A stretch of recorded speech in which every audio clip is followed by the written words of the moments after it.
अस्सलामुअलैकुम नाज़रीन कराम, मैं हूं आपका मेज़बान मोहम्मद आबिद। आप देख रहे हैं मेरा यूट्यूब चैनल वर्ल्ड की कहानी।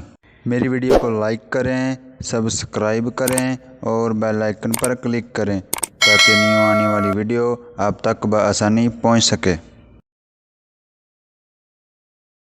नाज़रीन कराम, आज की जो वीडियो का टॉपिक है वो है किसान और चोर। एक गांव में खुदाबख्श का एक छोटा सा प्यारा सा घर था। वो किसान था। उसका एक बाग था।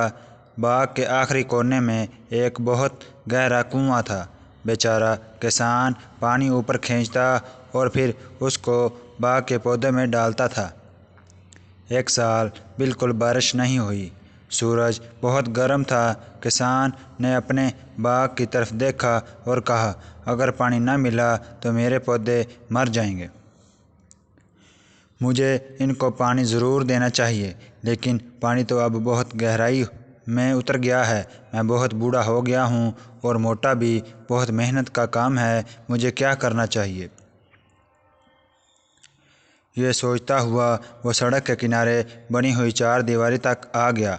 वो थक कर एक दरख्त के नीचे बैठा ही था कि उसका कान में खुसर फुसर की आवाज़ आई। कोई उसका नाम ले रहा था। किसान के कान खड़े हो गए और वो गौर से उनकी बातें सुनने लगा। वो दोनों बाग के दीवार से टेक लगाए बैठे थे। उन्होंने किसान को नहीं देखा था। एक आदमी ने कहा, खुदाबख्श और उसकी बीवी ठीक 9 बजे सोने के लिए चले जाते हैं। हमें कम से कम 2 घंटे इंतज़ार करना चाहिए। फिर 11 बजे हम दीवार में एक बड़ा सा सुराख बना लेंगे और उस सुराख से मेरा छोटा बेटा अंदर जाएगा और दरवाज़ा खोल देगा।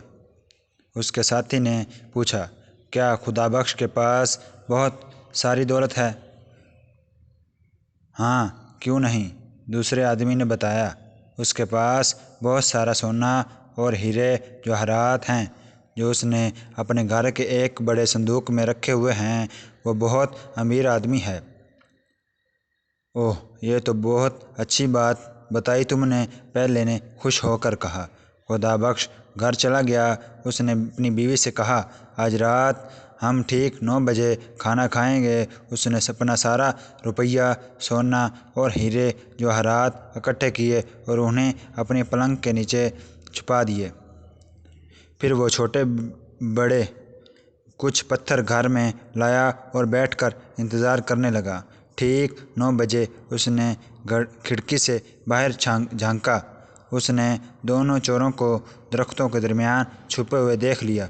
उसने बीवी से कहा, क्या खाना तैयार है? खाना लाओ।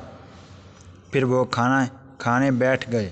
पहले चोर ने कहा, रात के 9 बज चुके मगर खुदाबख्श तो अभी तक जाग रहा है। हमें ज़रा करीब जाकर देखना चाहिए कि वो क्या कर रहा है।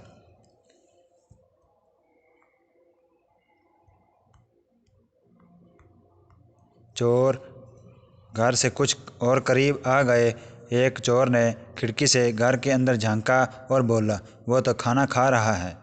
खुदाबख्श ने चोर की आहट सुन ली तो वो ज़ोर ज़ोर से बीवी से बातें करने लगा।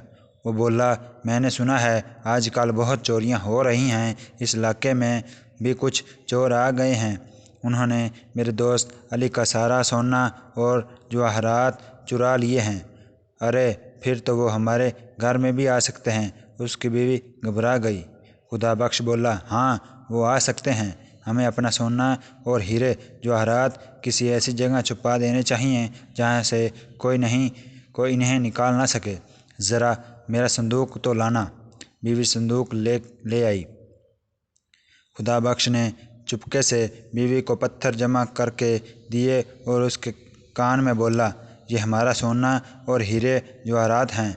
फिर ज़ोर से बोला, पहले मुझे सोने की ईंटें उठा कर दो ताकि मैं उन्हें संदूक में रख दूं। उसने कुछ पत्थर उठा के दिए। उनकी पीठ खिड़की की तरफ थी। खुदाबख्श ने इतनी सफाई से और चालाकी से उन्हें संदूक में रखा कि चोर देख ही नहीं सका। खुदाबख्श ने कहका लगाया और बोला, मैं इनको ऐसी जगह छुपाऊंगा जहाँ से कोई इन्हें نہیں نکال سکے گا۔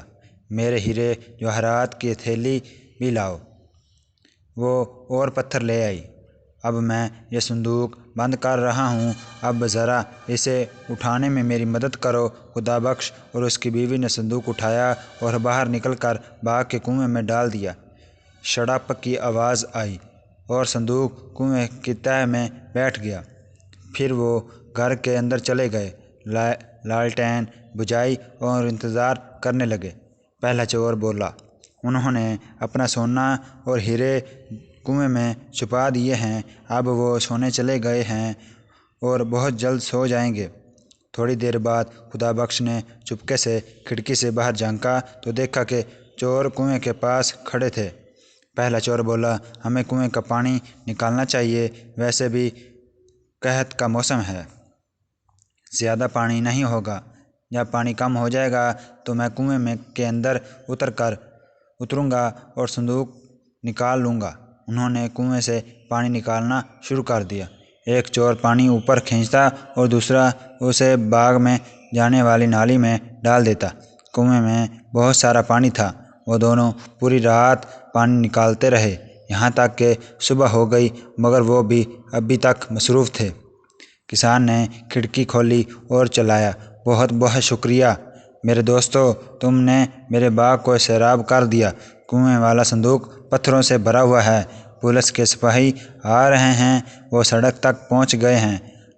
اللہ حافظ میرے دوستو، تمہارا ایک بار پھر شکریہ۔